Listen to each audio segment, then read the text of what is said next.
কাদামাটির নিচ থেকে মানুষগুলা উইটা যখন দাঁড়াবে, উলঙ্গ অবস্থায় কিন্তু দাঁড়াতে হবে। কারো শরীরে কোনো কাপড় থাকবে না। যত বড় দেশের প্রেসিডেন্ট হন, শরীরে কোনো কাপড় নাই, উলঙ্গ অবস্থায় আল্লাহ দাঁড় করাবে। শুধুমাত্র কেবলমাত্র একজনের শরীরে কাপড় থাকবে, যিনি সমস্ত নবীকুলের সম্রাট, দু জাহানের বাদশাহ নবী মুহাম্মদুর রাসূলুল্লাহ সাল্লাল্লাহু আলাইহি ওয়াসাল্লাম।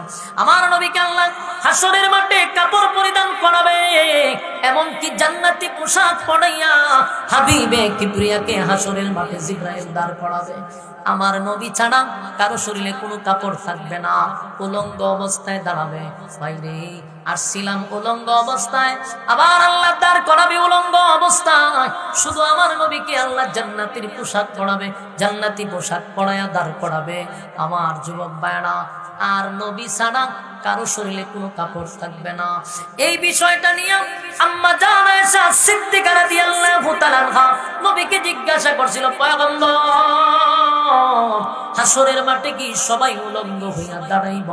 আল্লাহর নবী বলেন, আয়েশা গো, প্রত্যেকটা মানুষকে আল্লাহ উলঙ্গ অবস্থায় দাঁড় করাবে।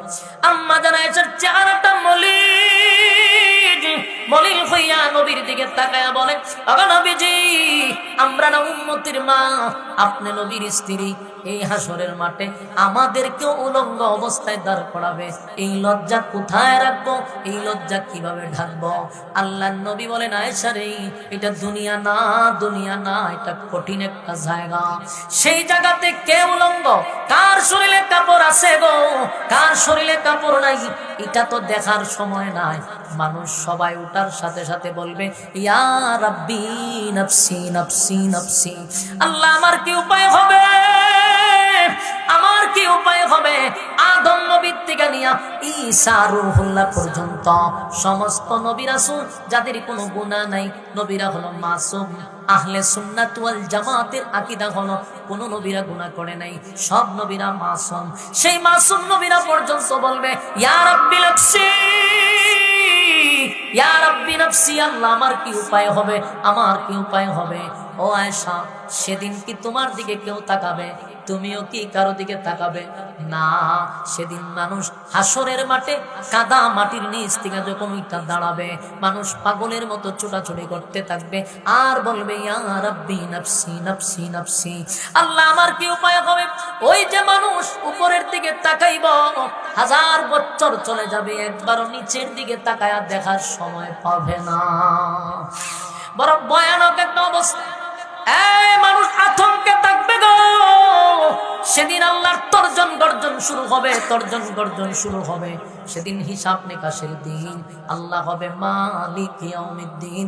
সেদিন আল্লাহ হবে বিচারক, ইনসাফের বিচার শুরু করবে। মালিক যখন বিচারক হবে, বিচারের মাঠ কায়েম হবে। সেখানেও দুইটা বিষয়।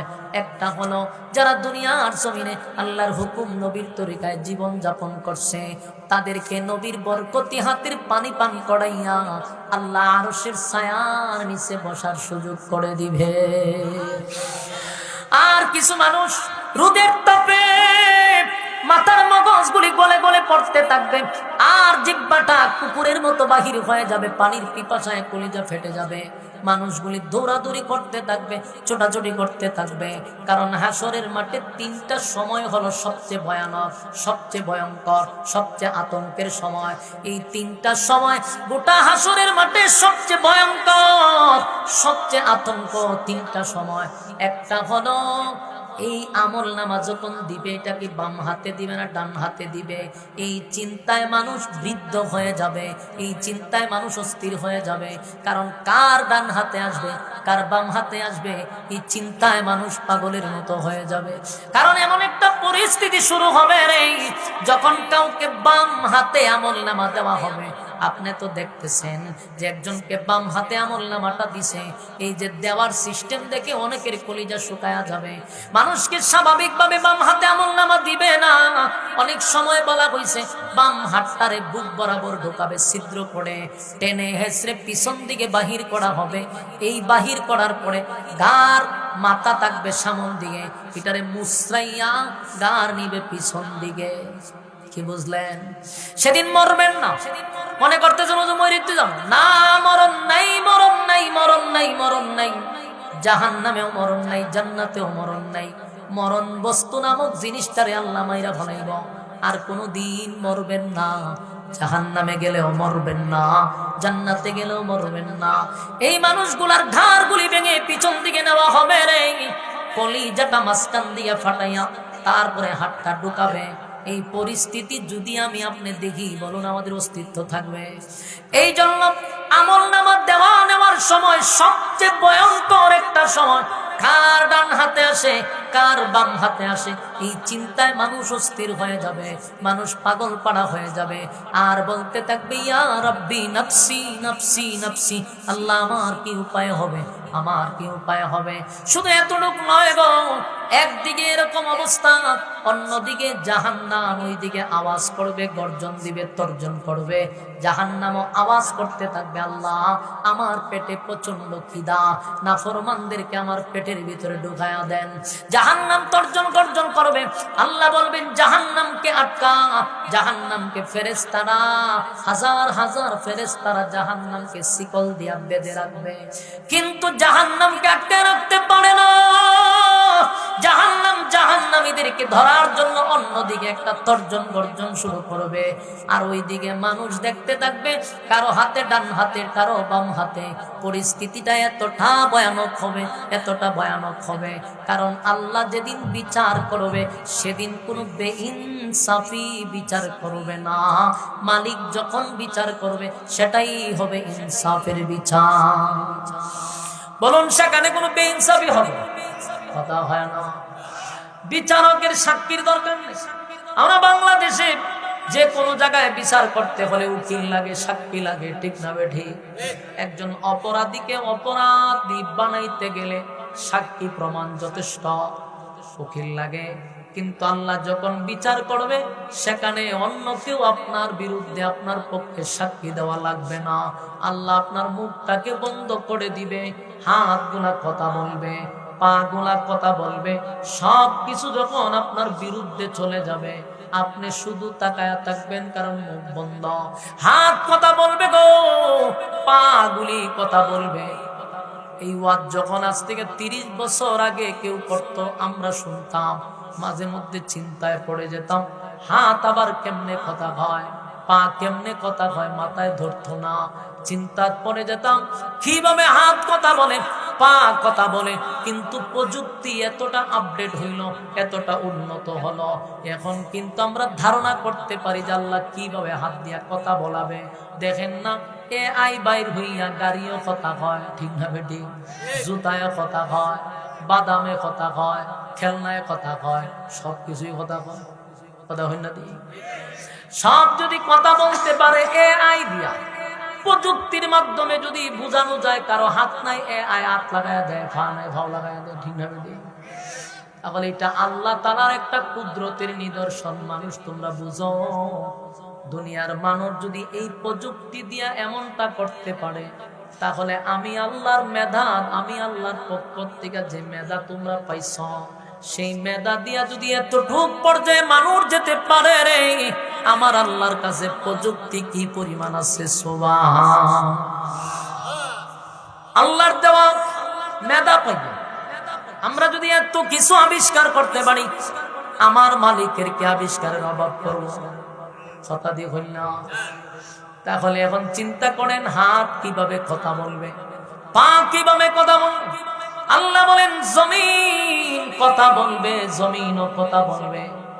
কোন জায়গায় দাঁড়াইয়া, রাতের অন্ধকারে না দিনের আলোতে, কোথায় কোন আখাম কোখাম, দিনের খাম রাতের খাম আমরা করছি, সবগুলি জমিন বর্ণনা করতে থাকবে। সুবহানাল্লাহ।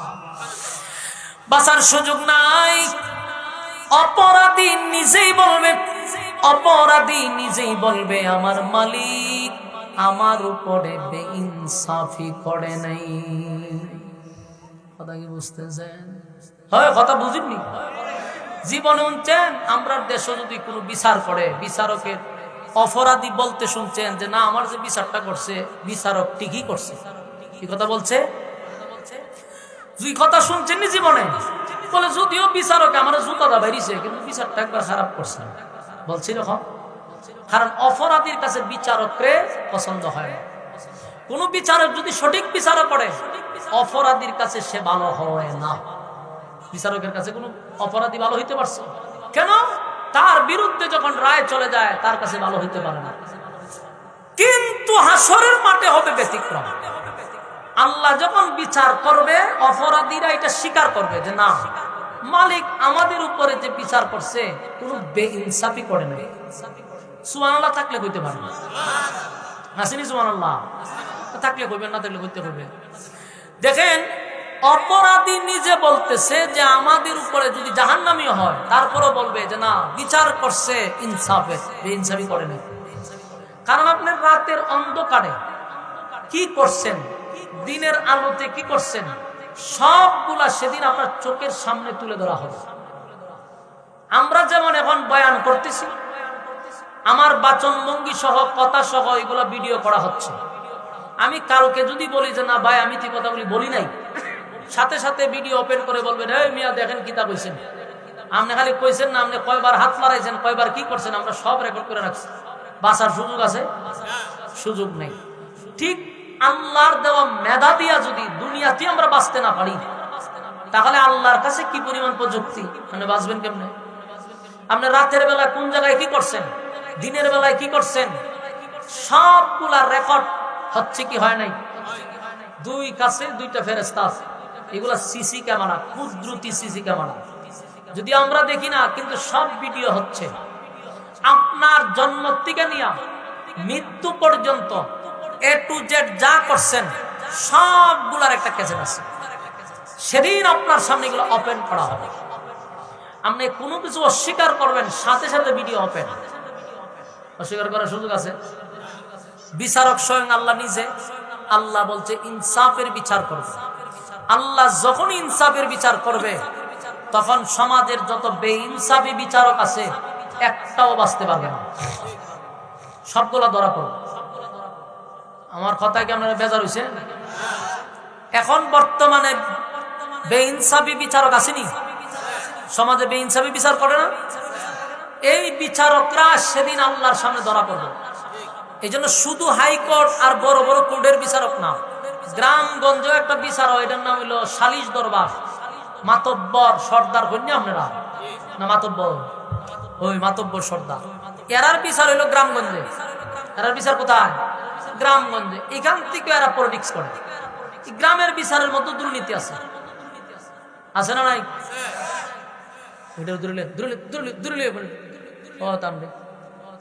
ভর করছে গিয়া, ভর করছে সুরা ফিরে ফুদো 10টা করে ভর করছে।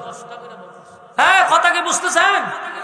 খালি কি দুর্নীতি হাইকোর্ট, উচ্চ আদালতে না নিম্ন আদালত, যেটা আমরা গ্রামগঞ্জে চলে 500 আর 2000 টাকার জন্য হাসরের মাঠে আল্লাহর সামনে তুই কি জবাব দিবি? গরিব মানুষ হইলে বিচার পায় না। আর যদি দেখে না বেচারার টাকা পয়সা আছে বিদেশ থেকে প্রচুর টাকা, তাহলে হে যত অপরাধী করুক এটারে শাক দিয়া মাছ দিয়া কোনো ডেকে রেখে দেয়, হের বিচার হয় না। এই যে দুর্নীতি চলতেছে গ্রাম থেকে নিয়ে, এইগুলার জন্য আল্লাহর সামনে জবাবদিহি করতে হবে। সেদিন সমস্ত বেইনসাফি বিচারক গুলো আল্লাহর সামনে ধরা পড়বে, ঠিক না বেঠি? ধরা পড়তে হবে। ফিরের সামরা সেদিন তুলে দেবে। আল্লাহ সেদিন ইনসাফের বিচার করবে, কারো প্রতি কোনো বেইনসাফি আল্লাহ করবে না। যখন বিচার শুরু হইব তখন তো সব গিয়া দাঁড়াইব। 3টা দল হবে, একটা দল হবে আবার ভিআইপি, ইল্লা আসহাবাল ইয়ামিন। ভিআইপি একটা দল আছে, এরার কাছ থেকে আল্লাহ কোনো হিসাবই নিবে না, বিনা হিসাবে এরা জান্নাত দিয়ে দিবে। সুবহানাল্লাহ, সুবহানাল্লাহ। এই জন্য সবসময় আল্লাহর কাছে দোয়া করা, মালিক হিসাব যদি আপনি চান আমরা কি হিসাব দিতে পারবো? কথা কই, আল্লাহ যদি আমাদের কাছে হিসাব চায়, হিসাব দেওয়ার যোগ্যতা নাই। রাসূলকে একবার সাহাবায়ে কেরাম জিজ্ঞাসা করলেন, হুজুর আল্লাহ যদি আপনার কাছে হিসাব চায়? সাহাবায়ে কেরামকে আল্লাহ রাসূল বলল, আমার কাছে আল্লাহ হিসাব চাইবে না, কিন্তু যদি চাইতো আমি নবীও হিসাব দেওয়ার যোগ্যতা রাখি না। সুবহানাল্লাহ, সুবহানাল্লাহ। আপনি চিন্তা করছেন, নবী বলতেছে আমার কাছে হিসাব চাইবে না, কিন্তু যদি আল্লাহ চাইতো আমার দেওয়ার কোনো যোগ্যতা নেই। তাহলে আমি আপনি হিসাব দিব কিভাবে? হিসাব দেওয়ার ক্ষমতা আছে আমাদের? এই জন্য সব সময় দোয়া করবেন মালিক, যখনই দুইটা হাত উত্তোলন করবেন আল্লাহর দরবারে দোয়া করবেন, মালিক আমাদের কাছ থেকে আপনি হিসাব নিয়েন না। আল্লাহ হিসাব নিলে কোনদিন আপনার সামনে দাঁড়ায় হিসাব দিতে পারবো না। জান্নাত যদি দিতে হয় গো মালিক, বিনা হিসাবে জান্নাত দেন। আল্লাহ আপনার সামনে দাঁড়ায় হিসাব দেওয়ার যোগ্যতা রাখি না। বিনা হিসাবে জান্নাত দিয়েন, বিনা হিসাবে জান্নাত দিয়েন। এই জন্য আমরা দোয়া করব, মালিক আমাদের কাছে আপনি হিসাব নিয়েন না। হিসাব দেওয়ার কোনো যোগ্যতা আমাদের মধ্যে নাই। আল্লাহ একটা দলকে বিনা হিসাবে জান্নাত দিবে, বিনা হিসাবে জান্নাত দিবে। আবার একটা দলকে বাম হাতে আমলনামা ধরায়া দিবে, আর একটা দলকে ডান হাতে আমলনামা দিবে। আমলনামা পাওয়ার পরে একদল আনন্দে আত্মহারা, নাচতে থাকবে খুশিতে। কত আনন্দ! এই কাগজ পাওয়ার পরে মনে করেন আমলনামাটা পাইল, সে দৌড়তে থাকবে আর আনন্দ করতে থাকবে। পুরা মাঠেই খালি আনন্দ। মানুষ জিগায় এত আনন্দ কিসের রে? বলে আমি জান্নাতে যাওয়ার প্রবেশপত্র পাইছি, আমি আমার কাগজ পেয়ে গেছি, আমার সব কাগজপত্রকে এখন খালি জান্নাতে ঢুকবো। এটা যে কত আনন্দ, কত আনন্দ! আবার বহু মানুষ লাইনে দাঁড়ায় থাকবে, খালি ইয়া রাব্বি নাফসি বলবে। আবার কিছু মানুষকে বাম হাতে আমলনামা দিবে রে, যেই মাত্র বাম হাতে আমলনামা পাবে সেও বুঝতে পারবে উপায় নাই, এখন আমার উপায় নাই, উপায় নাই। এখানেই শেষ নয়, এরপরে পাঠাবে মিজানের পাল্লায়, সেখানে আমলনামা ওজন মাপা করা হবে। যদি আমলনামা হালকা হয় তাহলে কিন্তু আমাদের অবস্থা আরো ভয়ানক হবে। আমলনামা ভারী হয়ে গেলে এরপর আপনার যাত্রা শেষ না। এরপরে ব্রিজের গোড়ায় দাঁড়াবেন, সেখান দিয়া যদি আপনি আপনার ইমানের পাওয়ার যদি থাকে, সেই পাওয়ারে বিদ্যুৎ গতিতে আপনি জান্নাতে চলে যাবেন। আর যদি ইমানের পাওয়ার না থাকে, পাওয়ারের উপরে ডিপেন্ড করবে, কেউ দৌড়াইয়া যাবে, কেউ হাঁটতে হাঁটতে যাবে, কেউ আবার বিদ্যুৎ গতিতে চলে যাবে। যদি কেউ ও ছুটে নিচে পড়ে, ওই নিচেই হলো জাহান্নাম। ইন্না জাহান্নামা কানাত মিরসাদা, নিচে জাহান্নাম উট পাইতা বসে আছে জাহান্নামীদেরকে ধরার জন্য। লিত্তাগিনা মাআবা, যারা সীমা লঙ্ঘন করছে, আল্লাহ কয় সীমা লঙ্ঘনকারীদেরকে ধরার জন্য। লাবিসিনা ফিহা আহকাবা, সেখানে যুগের পর যুগ অবস্থান করতে হবে, তাহার কোনো সিস্টেম নাই, বাঁচানোর কোনো সিস্টেম নাই। এই দুনিয়াতে যদি আমাদের নামে মামলা হয় গো, তাহলে এই মামলা জামিন করার জন্য বড় ভাই আছে, ছোট ভাই আছে, ফাতি নেতা আছে, ছোট নেতা, বড় নেতা, বহু মানুষে ফোন দেয়, অমুক নেতায় ফোন দিছে তারে ছাইরা দেন। কিন্তু জাহান্নামের ভিতরে কারো সুপারিশ গ্রহণযোগ্য নয়, একমাত্র একজনের সুপারিশ গ্রহণযোগ্য হবে, তিনি সমস্ত নবীকুলের সম্রাট নবী মুহাম্মদুর রাসূলুল্লাহ সাল্লাল্লাহু আলাইহি ওয়াসাল্লাম। তবে আল্লাহর হাবিব যাদেরকে সুপারিশ করবে তারা কারা হবে? যারা দুনিয়ায় নবীর সুন্নাহ অনুযায়ী জীবন যাপন করছে, যারা আল্লাহর হুকুম দুনিয়ায় পালন করছে, নবী তাদেরকে সুপারিশ করে জান্নাতে নিবে। কিন্তু জীবনে কোনোদিন নবীর সুন্নত পালন করেন নাই, নবীর সুন্নতের দাঁড় ধরেন নাই, নবীর আইন অনুযায়ী জীবন যাপন করেন নাই, মন গড়া জিন্দেগি চালাইছেন, আবার মনে মনে আশা নিয়ে রাখছেন কবরে গেলে নবী সুপারিশ করবে। এই ভণ্ডামি আপনাদেরকে যারা শোনাইছে এরাও ভণ্ডামি, এরাও ভণ্ড, আপনিও ভণ্ড। কে বলছে যে আপনারা জান্নাত তুলে যাবে নবী? ফাইজলামি পাইছেন তো? সারা জীবন নবীর সুন্নাহর দাঁড় ধরেন নাই, নবীর নাম দিয়া খালি খাইছেন, জনমের খাওয়া খাইছেন, নবীর নাম দিয়া ভণ্ডামি করছেন, ফাজলামি করছেন, ইত্রামি করছেন, আর আপনি আশায় বৈশা আছেন নবী আপনারে সুপারিশ করবো। ফাজলামি পাইছেন? নবী তাদেরকেই সুপারিশ করবো যারা দুনিয়ার জমিনে নবীর সুন্নাহ অনুযায়ী চলছে। আল্লাহ বলেন, বন্ধু এই সমস্ত লোকদেরকে আমি আপনার বরকতি হাতের পানি পান করাবো না, যারা দুনিয়াতে আপনার রেখে যাওয়া ইসলাম পালন করে নাই, মন গড়া জীবন যাপন করছে, তাদেরকে আপনার বরকতি হাতের পানি পান করাবো না। আল্লাহর নবী বলবেন, মালিক কেন তাদেরকে আমার কাছ থেকে দূরে সরানো হলো? আল্লাহ কয়, বন্ধু আমি যা জানি আপনি তা জানেন না। এরা দুনিয়াতে আপনার রেখে যাওয়া ইসলাম পালন করে নাই, আপনার রক্ত মাখা ইসলাম পালন করে নাই, আপনার দান দান ভাঙ্গা ইসলাম পালন করে নাই। তারা মন গড়া জিন্দেগি চালাইছে, যেমনে মনে চায় এমনে চলছে। বাপ দাদার দোহাই দিয়ে ইসলামটারে 12টা বাজাইছে। আমি তাদের হাতে আপনার বরকতি হাতের পানি এদেরকে পান করাবো না। সেদিন নবী আফসোস করে বলবে, সুহকান সুহকান লিমান গায়্যারা বাদি, দূর হয়ে যা, দূর হয়ে যা। এমন উম্মতের আমার কোনো দরকার নাই যারা আমার রেখে যাওয়া ইসলাম পালন করে নাই, আমার দান দান ভাঙ্গা ইসলাম পালন করে নাই, বাপ দাদার দুহাই দিয়ে ইসলাম তারে 12টা বাজাইছে। সেদিন আফসোস করতে পারবেন, কিন্তু নবীর সুপারিশ আমরা পাবো না যতক্ষণ না পর্যন্ত নবীর সুন্নাহর উপরে না থাকতে পারবো। হ্যাঁ, কথা কি বুঝেননি? কথা হয় না, খালি নবীর নাম নিয়ে ভণ্ডামি করলে চলবো? হ্যাঁ, নবীর নাম বিক্রি করে খাইলে চলবে না, নবীর সুন্নত অনুযায়ী জীবন যাপন করতে হবে। কথা বুঝতেছে? নবীর মহব্বত তখনই বোঝা যাবে যখন নবীর সুন্নতের উপর আপনি চলবেন।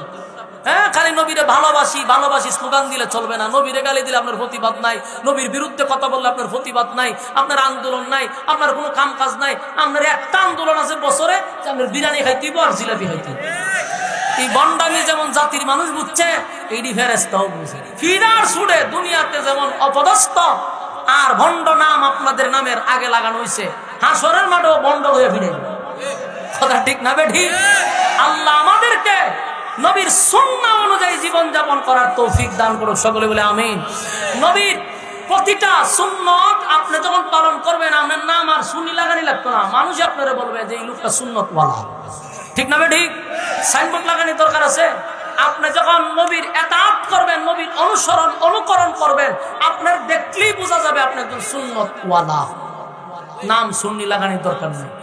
আল্লাহ আমাদের বুঝার, মানার, আমল করার তৌফিক দান করুক, সকলে বলে আমিন।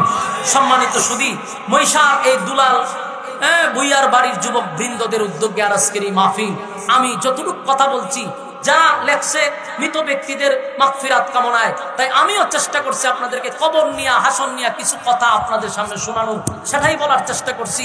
সব সময় স্বল্পতার কারণে হয়তোবা কথাগুলি ওই রকম আপনাদেরকে বুঝাইতে আমি ব্যর্থ হয়েছি। এরপরেও যতটুকু বুঝাইতে পারছি অথবা যতটুকু বুঝছি, আল্লাহ যেন বলনেওয়ালাকে শুননেওয়ালাকে উভয়কে যেন সহি আমল করার তৌফিক দান করে, আমিন। এবং এই যুবকদেরকে আল্লাহ তাআলা তাদেরকে দিনের খাদেম হিসেবে আল্লাহ কবুল করুক, যাদের মাধ্যমে এই মাহফিলটা 12 বছর ধরে চলতেছে। গত বছরও তারা আমাকে ইনভাইট করছে।